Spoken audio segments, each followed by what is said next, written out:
seorang koruptor sebagai pertanggungjawaban moral. Saya mau minta klarifikasi, ini tanggung jawab siapa? Bapak malu nggak sih? Apakah saya dengar permintaan maaf yang Benar orang-orang sekarang.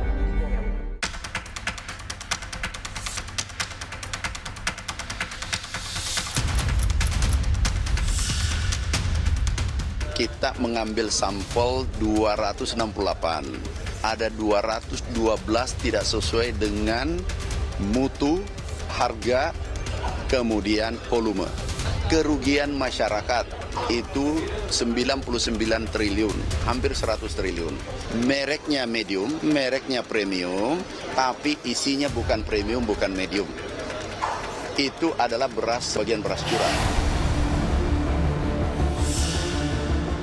Kita serahkan ke kementerian, itu kan ada Menko-nya ya, tolong Menko-nya tuh juga turun tangan, jangan diam-diam aja, supaya ini dikoordinasikan gitu ya, jangan sedikit-sedikit heboh ini heboh itu gitu ya, ini rakyat jadi bingung gitu. Kalau itu perusahaan-perusahaan besar ya harus kita nggak boleh lihat pilih-pilih itu perusahaan besar atau kecil, ditindak lah ya kalau memang itu betul salah, terbukti dia ngoplos gitu.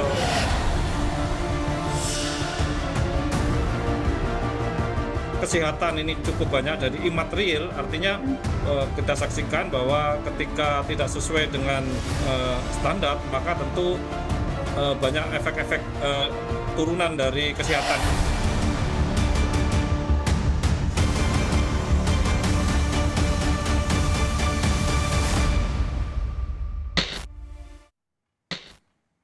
Anda menyaksikan program Rosi. Malam ini saya mengundang Menteri Pertanian, Bapak Andi Amran Sulaiman. Pak Mentan, terima kasih sudah di Rosi. Sama-sama Mbak Rosi. Saya tahu Pak Mentan habis rapat, langsung datang ke studio Menara Kompas. Saya sungguh menghargainya Pak. Terima kasih.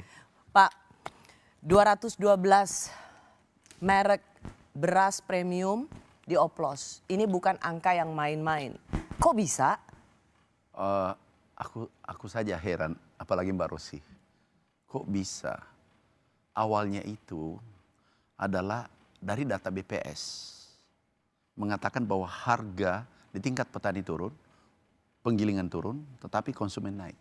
Ini anomali. Ini yang membuat kecurigaan awal? Ya, pertama. Kedua adalah ada berita bahwasanya supply untuk ke Cipinang itu berkurang. Padahal sesuai BPS, sesuai FAO, ini FAO nih, itu produksi beras meningkat tajam. Dan termasuk Kementerian Amerika, United States Department of Agriculture, mengatakan produksi Indonesia meningkat tajam. Apalagi kita tidak memiliki cuaca ekstrim tidak ada yang cuaca bisa menyebabkan gagal panen. Betul, dan kita sudah melakukan akselerasi. Kita melakukan intensifikasi, ekstensifikasi. BPS mengatakan produksi ini tertinggi. Sampai Mei itu tertinggi selama 7 tahun. Lah kenapa ada kenaikan harga? Kami mencoba mengecek 1 bulan, hampir 2 bulan. Ngecek seluruh Indonesia. Apa sih yang terjadi? Kenapa harga tiba-tiba naik? Stok kita tertinggi sepanjang sejarah. Sorry Pak, jadi Bapak sama sekali itu hanya ingin mengetahui kenapa harga naik? Kenapa harga naik? Tidak ada pernah kepikiran ini oplosan? Enggak kepikiran. Dulu, aku ingat dulu. Periode pertama kami menjadi menteri, itu kalau harga naik, sebentar lagi kita impor. Karena stok kita sedikit. 1 juta, di bawah 1 juta, tidak mungkin. Kalau ada spekulan yang main, kita menekan mereka, ini berbahaya untuk negara. Akhirnya aku cek, seluruh Indonesia, ada 10 provinsi seluruh Indonesia, lumbung pangan kita aku cek. Di pasar, apa sih yang terjadi? Kami mengambil sampel 268. Merek. Kemudian kami cek satu persatu di lab. Dan bukan 1 lab, 13 lab. Kenapa? Kami khawatir nanti ada yang komplain dan seterusnya. Kan ini sensitif. Sangat sensitif. Oke, 268 kami cek. 212 tidak sesuai dengan standar. Itu gila sih. Iya. Itu benar. Pak, Bapak tahu nggak itu bikin orang marah? Bukan dia marah, aku yang marah. Karena aku juga marah. Karena aku pernah posisi, berada di bawah garis kemiskinan hidupku. 36 tahun. Saya bisa merasakan saudara kita Kalau menengah ke atas, mungkin itu tidak masalah kenaikan harga 1.000. Tetapi yang saudara kita yang miskin, tidak punya rumah, numpang, sewa rumah, apa pernah dipikirkan? Jangan kita ego hidup bernegara. Jadi, Sorry Pak ya, gini, saya mau masuk kata oplos sekali lagi Pak. Kenapa Ya. oplos ini bisa menjadi sangat menyebalkan, bikin orang marah? ya, Karena ini konsumsi dasar, makanan pokok Iya. bangsa Indonesia. benar. Itu dioplos. Iya, Oke, kita bicara soal kerugian negara yang luar biasa fantastis juga. Iya. Tetapi hal pertama yang saya pikirkan ketika ini soal oplosan, ini tidak melulu tentang materi. Iya. Tapi bagaimana nasi itu masuk ke perut anak-anak bangsa. Iya. Apakah oplosan yang Bapak maksud ini hanya murni mencampur aduk beras murah ya. dengan yang harusnya beras berkualitas, atau memang ada bahan yang membahayakan nyawa? Oh, itu tidak ada. Oke, Jadi, clear ya di sini ya Pak ya? Tidak ada. Oke. Itu clear. Nah, sekarang yang saya katakan oplos adalah beras curah dicampur kemudian menjadi premium. Tapi ada lagi di atas beras oplos. Yang maaf, menurut saya nih, ini tidak beradab. Kenapa? Curah langsung dikemas menjadi premium. Curah dikemas menjadi medium. Lah, ini kan selisih harganya sampai 5.000, 3.000, 4.000. Jadi sederhananya begini. Emas, ada kan 24 karat tuh, harganya 1 juta katakanlah. Kemudian 18 karat harganya 600. Nah, ini emas 18 karat ditulis 24 karat. Itulah sederhananya. Oke Pak, sebelum kita masuk ke situ, karena saya sangat concern dan saya rasa banyak ibu-ibu concern soal ini. Sebelum kita masuk soal penipuan dan kejahatan korporasi Ya. untuk memperkaya korporasi. Ya. Tapi saya ingin sekali lagi mengklarifikasi dari Bapak, kata oplosan di beras ini tidak sampai ke arah yang fatalitas, yaitu membahayakan nyawa anak-anak dan masyarakat Indonesia. Tidak membahayakan kesehatan, tidak membahayakan kesehatan kita, tetapi membahayakan ekonomi. Ya. Jadi ini murni tentang kerakusan para pedagang beras, Ya, pengusaha keuntungan, beras. cari keuntungan sebesar-besarnya. Merugikan negara dan juga merugikan konsumen. konsumen. Ya. Saya mau lihat timelinenya ya Pak ya. Tadi Bapak sudah sempat menyinggung karena ini Ya. gara-gara harga beras, harga gabahnya naik begitu kan. Ya. Terus harga gabahnya turun. Kenapa harga beras naik di Kenapa ujung? harga berasnya naik? Begitu. Ya. Dan kemudian saya ingat 26 Juni Bapak konpres untuk mulai investigasi. Ya. 30 Juni di Hari Krida Pertanian Bapak langsung merilis soal ini. Ya. Sebenarnya timelinenya agak cukup pendek loh Pak untuk bisa mengetahui bahwa ini langsung dioplos. Pertanyaan saya begini, Bapak kan bukan menteri baru di Kementerian Pertanian. Ya. Bapak pernah menjadi Menteri Pertanian sebelumnya. Ya. Ini sesuatu yang Bapak sebenarnya tahu tapi dulunya nggak berani, Ya. atau sesuatu yang benar-benar baru untuk Bapak? Kalau dulu saya ini sudah wise, sudah bijak sekarang. Saya jadi orang Sulawesi. Dulu aku langsung segel. Maksudnya di Nggak periode periksa. pertama? Iya. Ada salah satu PT, masih ada beritanya tuh. PT yang besar, mungkin level terbesar, aku langsung tutup. Kami nggak peduli. Ini untuk kepentingan rakyat. Kalau kami bisa diganti setiap saat. Belum tentu 5 tahun. Kalau reshuffle, kalau kita tidak kinerja baik, bisa diganti. Tapi momentum ini saya gunakan, pena kami yang pegang ini harus dipertanggungjawabkan di akhirat nanti. Kalau sekarang, Mbak Rosi aku sudah wise. Kalau dulu enggak, tutup. Aku datang tutup segel. Dan sampai sekarang tutup itu perusahaan. Dulu mereknya juga sama. Oh, Bapak ingin mengatakan bahwa periode pertama pun kalau ada apapun yang terjadi nggak ada urusan, segel. Aku tambah 400 tersangka periode Jadi pertama. Bapak ingin klarifikasi. Hanya saja Mbak Rosi nggak pernah tanya. Karena Bapak ingin klarifikasi ini bukan soal dulu nggak berani.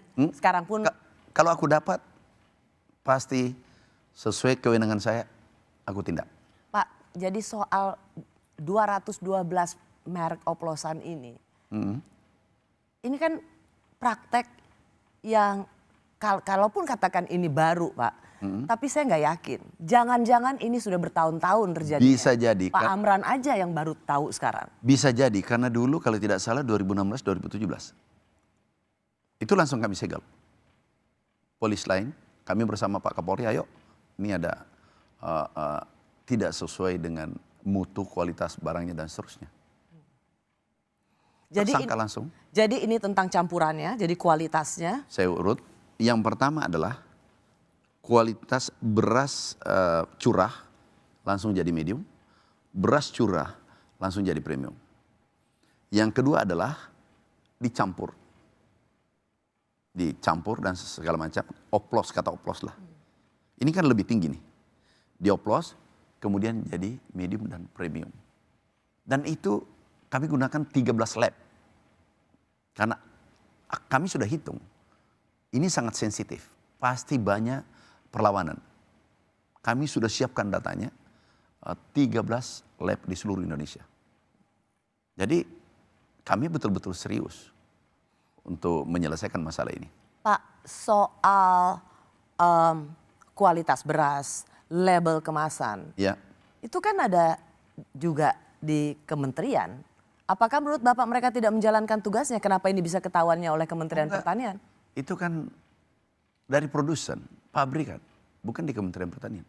I know, tapi kan ada 4 lembaga yang mengawangi tentang beras ini Pak. Ada Kementerian Pertanian, Bapak yang ngurus petani dan lain sebagainya. Ada Kementerian Perdagangan yang mengawasi kualitas beras serta label kemasan. Ada Bappenas, ada Bulog. Ya. Kami tupoksinya apa? Produksi kan? Produksi.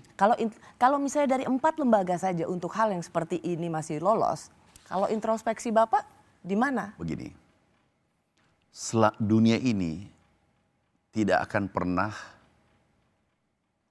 kejahatan habis sampai kiamat. Nggak pernah. Kalau ada celah dimanfaatkan dengan baik. Nah, kita harus perketat lagi ke depan. Mungkin secara berkala kita cek dan seterusnya. Ini kita perbaikan terus. Oke. Jadi kita tidak boleh mengatakan bahwa apakah karena lalai dan seterusnya. Kita perbaikan terus menerus. Nanti pengganti saya memperbaiki lagi. Saya tidak terlalu yakin dengan kata lalai Pak. Publik rasanya lebih merasa ini memang dibiarkan. Apalagi Bapak mengatakan kita harus bereskan mafia-mafia yang bergerak di sektor pangan. Tidak boleh kita biarkan. Mafia itu tidak sendirian. Kalau aku kemarin sih pas buka saninya apa foto itu beda banget sama rasanya berasnya itu. Kayak beras biasa gitu loh. Padahal harga premium. Iya, harganya padahal harga 78 itu. Cuma rasanya beda banget. Nyoba gitu, kok beda gitu loh. Masih enakan yang harga 17 ku ini. Oh, itu sangat merugikan rakyat kecil juga ya kan. Bagi kita itu benar-benar merugikan. Udah harga mahal, beras dioplos, ya kan. Seharusnya pemerintah tahu dong, ya kan. Beras yang mahal harus yang asli dong, jangan dioplos, ya kan. Itu sangat merugikan rakyat kecil. Ya sangat dirugikan. Soalnya kita beli yang inginnya kualitas yang bagus, harga mahal, seharusnya dapat bagus. Kenapa kok ada oplosan gitu loh? Sangat dirugikan. Ibu kecewa sekali loh. Ini kan pedagang kecil, bukan yang besar. Kalau nanti saya jual kan ulangnya enggak tahu. Lah yang beli itu nuduh saya, kan saya yang enggak enak sama yang beli sedikit-sedikit itu. Sini kan pengecer, bukan closer. Sejumlah perusahaan besar terindikasi terlibat pengoplosan beras premium dengan kualitas rendah. Ini semua juga terkait dengan mafia beras. Siapakah yang jadi mafia beras selama ini? Saya bersama Menteri Pertanian, Bapak Andi Amran Sulaiman. Pak Mentan, mafia, Bapak juga sudah menyebut soal mafia dan kita harus berantas. Mengutip kata Pak Presiden, ya oke, silakan Pak. Bapak Presiden perintahkan, pertama, berantas korupsi dan mafia. Tegas itu. Yang kedua, tingkatkan produksi pangan. Itu menjadi vital. Tidak ada pangan, negara bisa bermasalah. Kalau pangan bermasalah, negara bermasalah. Oke. Waktu Bapak di Cipinang Marah, yang Bapak melihat ada 10.000 ton Ya. Yang keluar 11.000. 11.000 ton yang keluar secara diam-diam, tapi Bapak bisa tahu itu bagian dari mafia beras? Saya tidak bisa mengatakan mafia, tapi itu tidak benar. Tidak benar data itu. Awalnya kami curiga karena tiba-tiba mengatakan tidak ada supply ke Cipinang, turun dan seterusnya. Kok tiba-tiba turun padahal produksi naik. Begitu kami cek data 5 tahun, harian, kami cek subuh-subuh, aku dapatkan data 11.000 keluar satu hari. Itu tidak mungkin. Karena itu ribuan mobil harus masuk, kan pasti tidak muat. Nah, selama 5 tahun keluar maksimal 3.000 per hari. Panen puncak itu 3.000, 1.000 sampai 3.000. Lah kenapa 11? Dari sini kami lacak apa yang terjadi sesungguhnya. Nah, kami temukan 12 merek itu. Cek seluruh Indonesia, bukan Cipinang saja. Seluruh Indonesia kami cek. Kami ingin tahu seperti apa sih tata kelola perberasan kita. Dan yang Bapak temukan? Kami temukan 86% tidak sesuai standar. Ada volumenya kurang, ada kualitasnya kurang, ada tidak sesuai standar, dioplos dan seterusnya. Berarti satu, secara tidak wajar ada distribusi belasan ribu ton beras. Ya. Tidak wajar dong? Tidak wajar. Kalau itu tidak wajar, sudah ya kan? pasti. Tidak mungkin. Ya. Jadi, tapi satu hari. dalam satu hari. Itu tidak mungkin. Satu terjadi. itu kemudian Bapak mendapatkan temuan oplosan. Tetapi itu juga bisa menjadi praktek sehari-hari di mana itu buat menjadikan penimbunan dan kemudian dianggap menjadi kelangkaan beras dan kemudian menjadi alasan untuk impor. Betul. Dulu seperti itu. Tapi sekarang adalah momentum yang sangat baik untuk memperbaiki tata kelola perberasan Indonesia. Kenapa? Stok kita banyak. 4,2 juta ton tertinggi sepanjang sejarah. Tidak mungkin spekulan bisa main. Kenapa? Beras kita dulunya itu maksimal 1 juta, 1 juta lebih, 2 juta itu jarang. Sekarang 4 juta. Saya mendengar waktu Bapak bersama Komisi 4 juga mengatakan berani mengatakan temuan ini atau merilis temuan ini karena stok pangan kita sepanjang sejarah tertinggi. Kalau enggak berani. Kenapa? Apa yang membuat Bapak itu bisa berbahaya. Goncangan politik? Iya, pangan. Kalau pangan bermasalah, ini republik ini bermasalah. Ini vital, sangat vital. Karena Bapak takut spekulan mafia beras itu akan fight back. Dan membuat kelangkaan pangan sehingga nggak berani. Jadi ketika Bapak merilis kontroversi ini atau isu kejahatan korporasi seperti ini, Bapak nggak terlalu khawatir karena toh beras kita, cadangan beras kita besar. Kita sudah sekarang salurkan beras 360.000 ton, ditambah 1,3 juta ton, mulai besok kami salurkan seluruh Indonesia, beras murah. Jadi nggak masalah, ini paralel kita lakukan. Pak Mentan, jadi siapa mafia beras? Ya nanti APH menentukan. Tetapi kalau dibawa kewenangan saya, contoh pupuk kemarin, minyak goreng, pupuk, ada yang terlibat dari Kementerian Pertanian. Aku pecat dan aku kirim, sekarang tersangka. Nama-nama perusahaan yang Bapak rilis itu bukan nama perusahaan kaleng-kaleng. Mereka nama-nama perusahaan besar. Yang kami sampaikan 212 itu kami sampaikan ke kepolisian. Silahkan cek di kepolisian yang diperiksa, itu pasti keluar satu-satu nanti. Sekarang yang keluar baru, kalau tidak salah baru 10, 26 merek. Nanti keluarnya di sana. Pertanyaan saya, apakah mereka juga terindikasi sebagai mafia beras? Yang menentukan nanti adalah penegak hukum. Kalau kewenangan di bawah saya, aku beresin. Paham. Tapi kami kirim ke penegak hukum. Paham, tapi Pak Mentan yang sudah binder dan mengerjakan ini sejak lama, tahu persis, Bapak ada di lapangan. Bapak tahu dong sebenarnya siapa yang bermain dalam praktek-praktek mafia beras. Yang bermain beras aku tahu. Oke, tetapi yang menentukan nanti siapa salah, siapa benar, itu ada di pengadilan. Kemudian polisi memeriksa, mengecek sampai ke akar-akarnya. Tapi kami temukan fakta, ini kewenangan saya. Kami koordinasi dengan Pak Menko, kemudian Menteri Perdagangan, kami temukan fakta bahwa beras yang diterima masyarakat itu adalah tidak sesuai dengan harga diberikan dan kualitas diberikan. Premium tapi bukan premium. Itu kewenangan saya dan saya katakan ini 86% tidak sesuai. Itu kewenangan saya. Pak Mentan, Bapak menulis surat ke APH, Aparat Penegak Hukum, melaporkan fakta yang didapat oleh Kementerian Pertanian dengan laboratorium yang independen dan beragam untuk mengecek supaya kualitas penelitiannya ini berjalan dengan imparsial dan dapat dipertanggungjawabkan.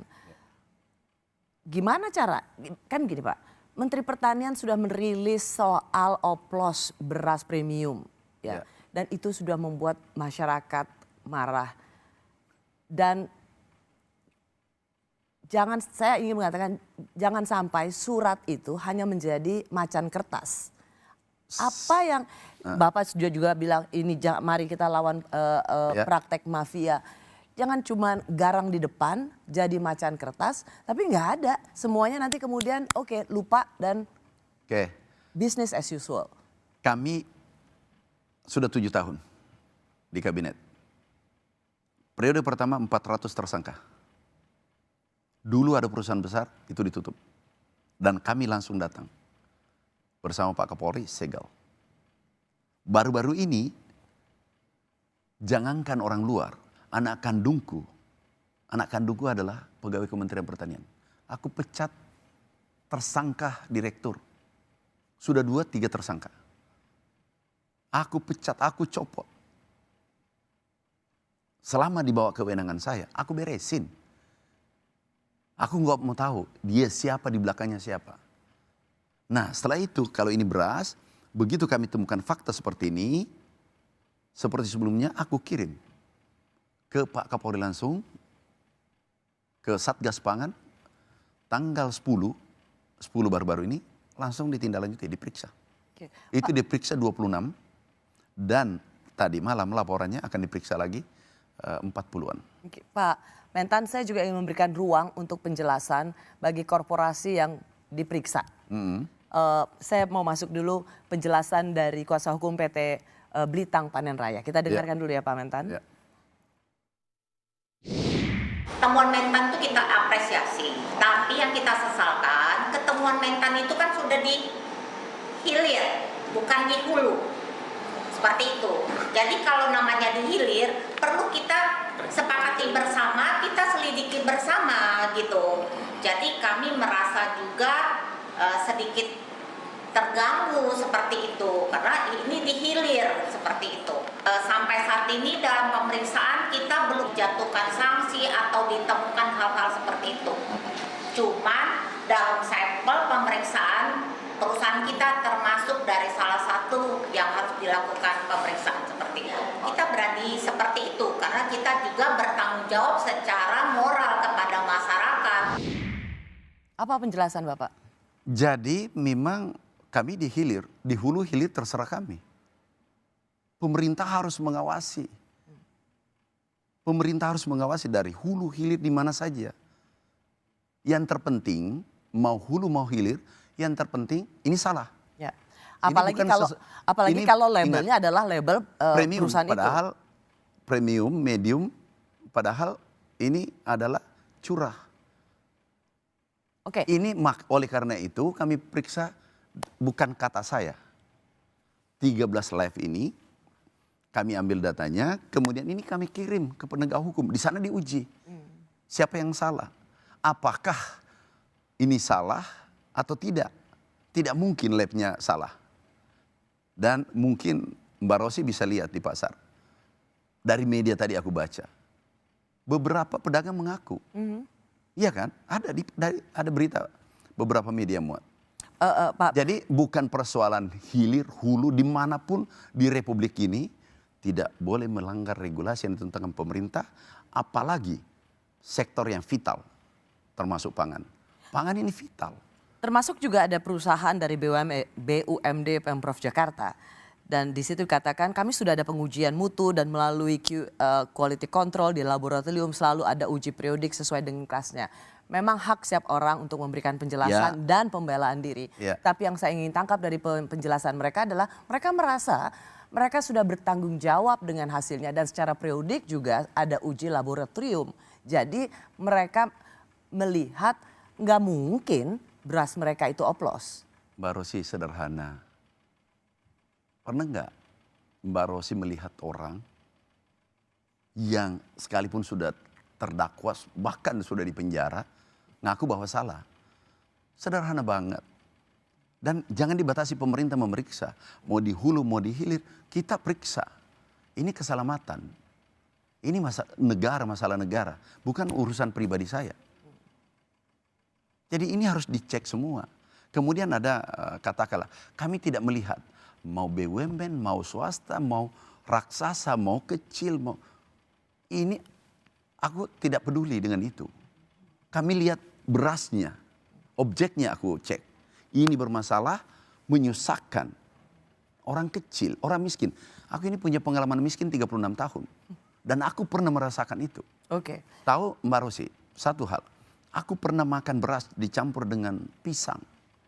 Waktu SD. Karena beras mahal. Itu tahun 80-an, tahun 70-an, 80-an. Tahun 80-an. Jadi aku bisa merasakan apa dirasakan masyarakat. Aku siap segala risiko membela orang miskin. Pak Mentan, dengan seluruh pengalaman pahit di masa kecil, di masa muda, Pak Mentan di forum di Rosi ini mengatakan akan siap membela orang kecil. Tapi pertanyaan saya, Bapak sekarang sudah memegang semua otoritas yang ada sebagai Menteri Pertanian. Benar komit atau sekedar pencitraan? Harga 13, jualnya 14, sekarang 14, jualnya 15. Bu, kenaikan ini terjadi sejak kapan? 2 minggu yang lalu. Katanya enggak panen gitu loh, enggak ada panen. Oh, enggak ada panen. Di petani enggak ada panen, harga naik. Harganya kok naik terus ya, dari sana ya naik gitu. Kira-kira tahu nggak alasannya apa? Kurang tahu. Nggak tahu Ida. Mungkin ya. Dari sananya ya apa naik dari petaninya mungkin ya. Supaya segera diturunkan. Itu sih Om, ada ongkos kirimnya kan naik gitu. Jadi ya ini ya yang ambil juga di ini kan. Berarti harganya ikut naik iya, gitu ya. Ikut naik. Padahal kan stok beras kan aslinya melimpah, tapi naik gitu. Iya. Saya masih bersama Menteri Pertanian Bapak Andi Amran Sulaiman. Pak Andi, mengulang pertanyaan saya sebelum jeda tadi. Bapak terkenal belak-belakan, gagah berani untuk melawan gitu. Bahkan Bapak selalu bilang saya pernah mau disuap berapa 500 miliar atau apa dan saya tolak. Dan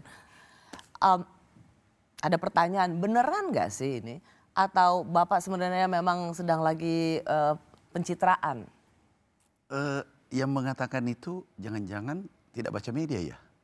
Atau baru bangun tidur? Coba cek. Apa pencitraan kalau mau menjarakan orang? Aku penjarakan orang nih. Dulu 400 tersangka. Baru-baru ini 20 tersangka minyak goreng, pupuk palsu. Itu tahu nggak satu orang saja di penjara itu tanggung jawabnya gimana? Bapak ingin mengatakan bahwa apa yang Bapak katakan Bapak eksekusi langsung. Dan ini bukan cuma ngomong aja. Aku bukan kemarin kan. Jangan-jangan orang baru, orang asing datang ke Indonesia yang Mbak Rosi sampaikan pencitraan. Atau tidak baca media, mungkin. Ini bukan kemarin, 2014 kami jadi menteri. Demosi mutasi di internal Kementerian Pertanian itu 1.500. Pernah aku copot 2 kali, satu kantor pejabatnya.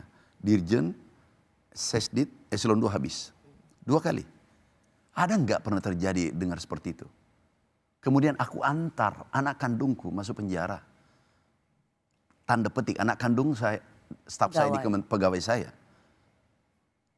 Aku tuh kalau sebagai manusia, aku tidak tega. Mbak Rosi tahu nggak? Aku lakukan ketegasan ini, kadang aku nangis kalau pulang. Ini orang sudah bekerja 30 tahun. Ini baru-baru 27 miliar minta fee. Aku tersangkakan, kirim ke polisi, polisi yang tersangkakan, tapi aku kirim, nih buktinya. Jadi kurang apa? Mungkin baru bangun tidur yang bilang itu. Sampaikan dia Mbak Rosi, mungkin baru bangun tidur tadi langsung mimpi tiba-tiba mengatakan pencitraan. Suruh datang ke saya. Pak Menteri, kan saya pernah mendengar cerita langsung itu dikatakan kepada saya seorang menteri di era dulu. Ya dia termasuk di kementerian yang juga sedikit banyak berurusan dengan tata kelola Pangan. Ya. Ya beras lah. Ya. Dan dia kemudian memang mau ya itu berhadapan dengan satu nama yang selama ini dikenal dengan mafia beras. Dicopot tuh dari kabinet. Ulangi siapa tuh? Oh gini, menteri ulangi. Ada menteri. Oke. Nah, ini pertanyaan saya untuk kan Bapak nggak mau dibilang pencitraan nih, karena Bapak dengan seluruh pengalaman hidup Bapak tahu rasanya menjadi orang miskin. Kemudian dicopot? Enggak, jadi dan kemudian Bapak mengatakan saya tidak hanya sekedar kalau meminjam istilahnya Pak Presiden Prabowo nggak sekedar omon-omon. Apa yang Bapak katakan Bapak lakukan. Tetapi ngomong soal mafia beras ini ada pengalaman seorang menteri pernah cerita pada saya berhadapan-hadapan yang dia mau mengeksekusi seorang nama mafia beras dicopot dari kabinet. Mbak Rosi, copot terlalu rendah. Risiko tertinggi hidup itu mati. Nggak ada artinya itu copot. Setiap detik adalah takdir. Masa takdir bisa tertukar? Enggak, aku nggak peduli itu. Kalau kita masih pertimbangkan itu, tidak akan pernah bekerja dengan baik. Itu sudah pasti. Kalau Anda lebih mencintai kursimu daripada kebenaran, selesai. Jangan cerita banyak. Cuman kan Bapak bisa maksud saya begini, saya tidak meragukan komitmen atau keberanian Bapak, bukan itu. Tetapi saya juga merasa bahwa saya juga yakin sebagai seorang profesional bagaimanapun juga political power itu dibutuhkan. Kalau Bapak juga nggak di backup oleh Presiden, nggak mungkin dong Bapak berani ini. Artinya Presiden juga memberikan lampu hijau. Silakan Mentan lakukan apapun yang Bukan lampu hijau, perintah. Aku jalankan. Bapak Presiden luar biasa, tegas. Kemarin mafia mafia pupuk, aku berani katakan mafia. Kenapa? Kami periksa di lab, ternyata kosong, tersangka. Aku lapor Bapak, Pak ada gini, lanjutkan. Bapak Presiden mengatakan lanjutkan. Apakah di antara 212 nama perusahaan-perusahaan itu termasuk juga ada nama-nama perusahaan besar, Bapak belum berani mengatakan bahwa mereka terindikasi mafia beras? Ini kan masih berproses Mbak Rosi. Sekarang ini yang saya katakan pupuk kemarin, kan baru saja nih pupuk. Pupuk yang pupuk palsu. Kemudian ada yang speknya hanya 70%. Ini tersangka ada minyak goreng. Tersangka, ini kan baru. Ini tahun 2025. Kami lapor Bapak.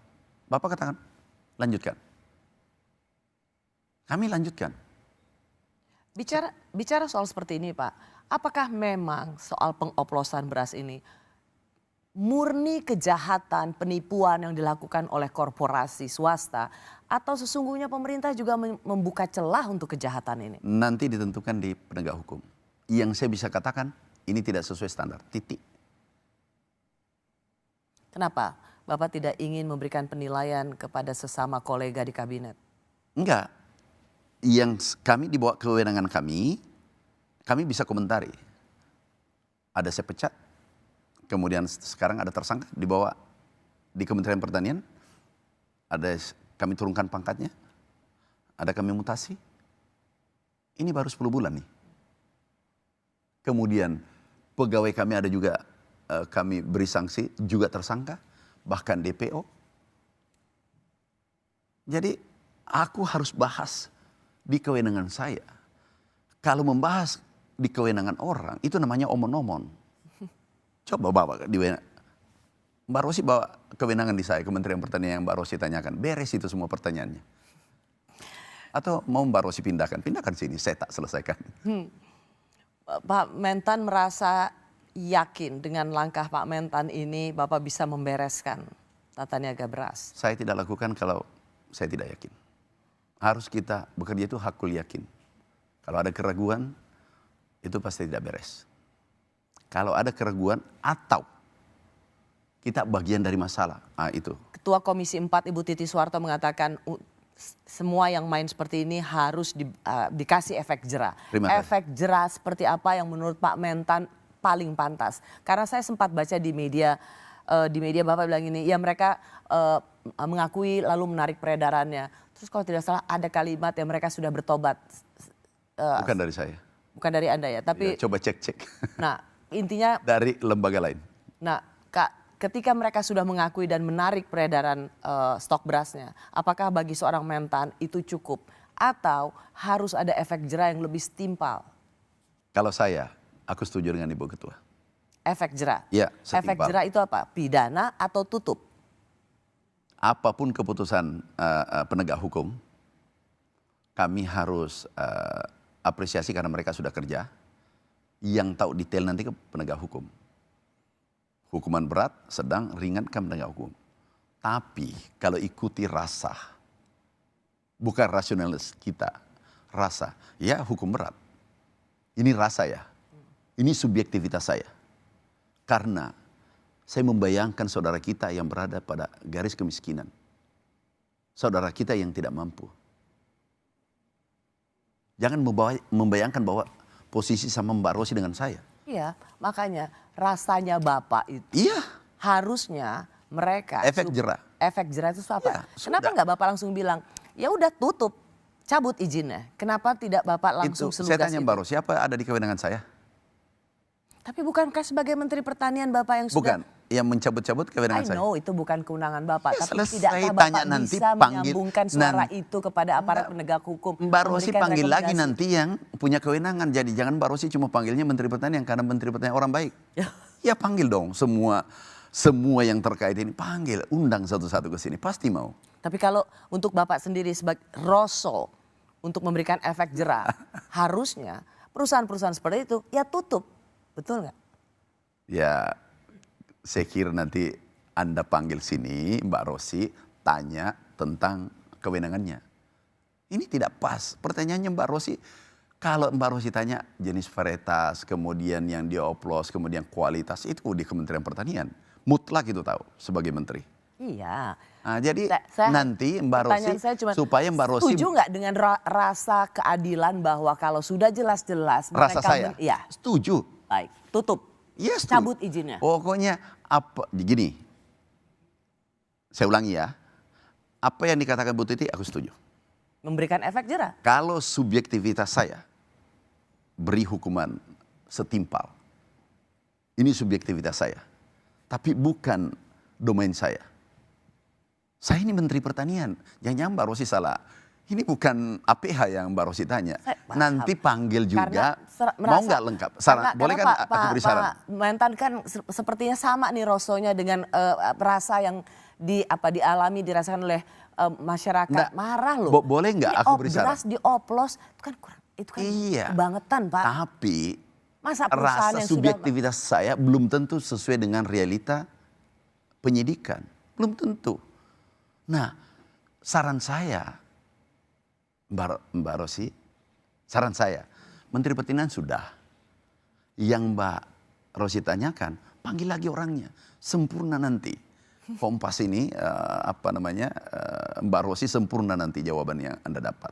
Tapi kalau satu orang, saya saja, menanyakan seluruhnya, itu nanti bisa aku omon-omon. Kita kan tidak boleh omon-omon. Intinya publik ingin melihat komitmen, efek jera bagi perusahaan yang rakus, tamak, menipu dengan cara mengoplos beras tidak sesuai dengan kualitas, ukurannya, kemasannya sesuai dengan apa yang tertera. Yang harusnya beras itu untuk masyarakat miskin, tapi mereka oplos untuk dijadikan beras harga premium. Itu mereka Satu kata dari saya, biadab, subjektivitas saya. Saya masih bersama Menteri Pertanian Bapak Andi Amran Sulaiman. Pak Andi, kita sudah di bagian terakhir.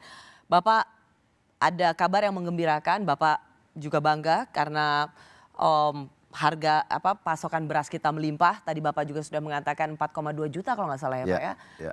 Ton, dan itu sepanjang sejarah baru terjadi. Bahkan ini yang membuat Bapak cukup berani untuk merilis satu isu yang sangat kontroversial. Tapi yang juga terjadi pada masyarakat Indonesia, katanya stok beras melimpah. Tapi kenapa harga berasnya mahal? Ya, yang tadi ini hasil lab ini tadi. Dinaikin sampai selisih 5.000, 3.000 per kilo. Jadi semuanya berkelindan ya? Iya. Nah, moga-moga ke depan, insya Allah ini bisa selesai. Kalau ini selesai, tahu nggak Mbak Rosi? Ini bisa mengangkat daya beli masyarakat, mengendalikan inflasi. Penyumbang inflasi terbesar adalah beras. Dan kita terkenal bahwa inflasi kita termasuk terbaik dunia. Kemudian mengangkat kesejahteraan petani. Mimpi kami adalah petani bahagia, konsumen tersenyum, tapi pedagangnya untung. Jangan ada serakah. Biar republik ini kita nikmati. Kemerdekaan ini kita nikmati bersama. Itu mimpi kami. Pak, ada Satgas Pangan, ada Polri, ada TNI. Ya. Saya ingin Bapak juga menjawab pertanyaan yang 4 lembaga saja mengawangi atau menjaga soal beras ini selalu masih membuka celah untuk kejahatan. Mengapa masih dibutuhkan Polri dan TNI? Aku balik aja, negara mana yang tidak ada kejahatan? Ada nggak di dunia? Sederhana kan? Kejahatan ini tidak akan pernah berakhir sampai kiamat. Tapi menurut Bapak, kecuali di akhirat enggak. Fungsi Polri TNI?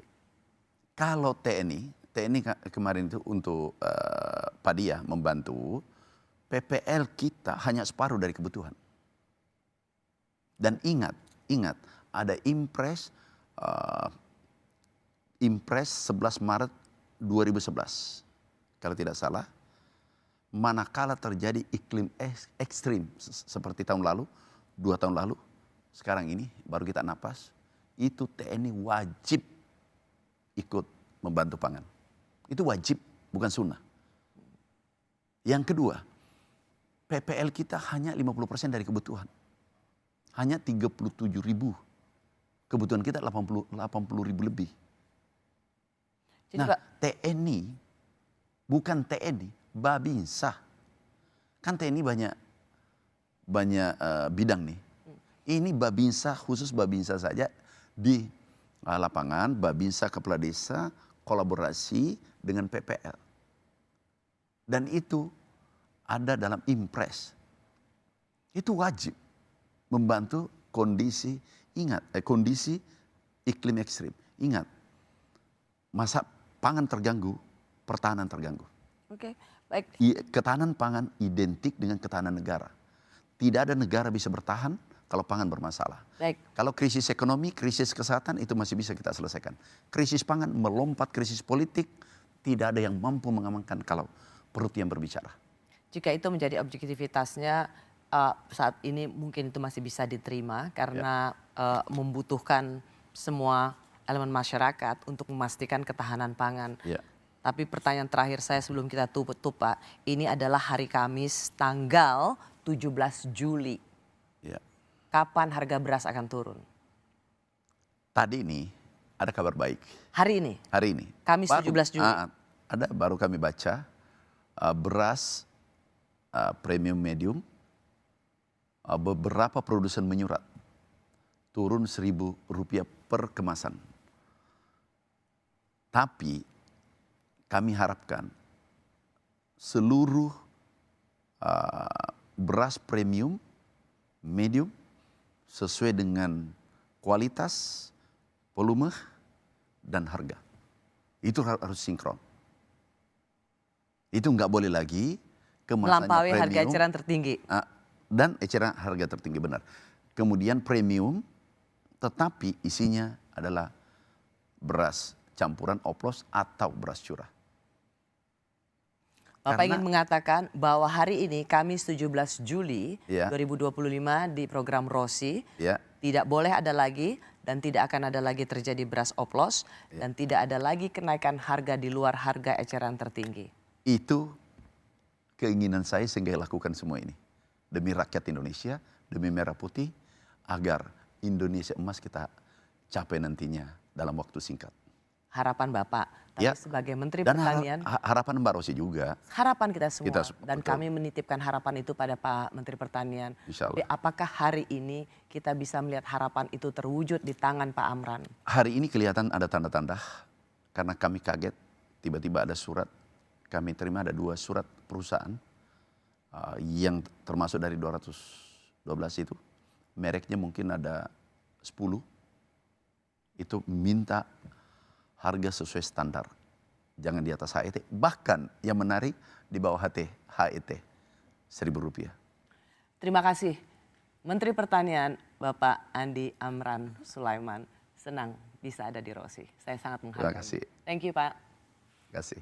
Terima kasih juga telah menyaksikan Rosi. Kita jumpa lagi Kamis depan. Tetaplah di Kompas TV, independen, terpercaya.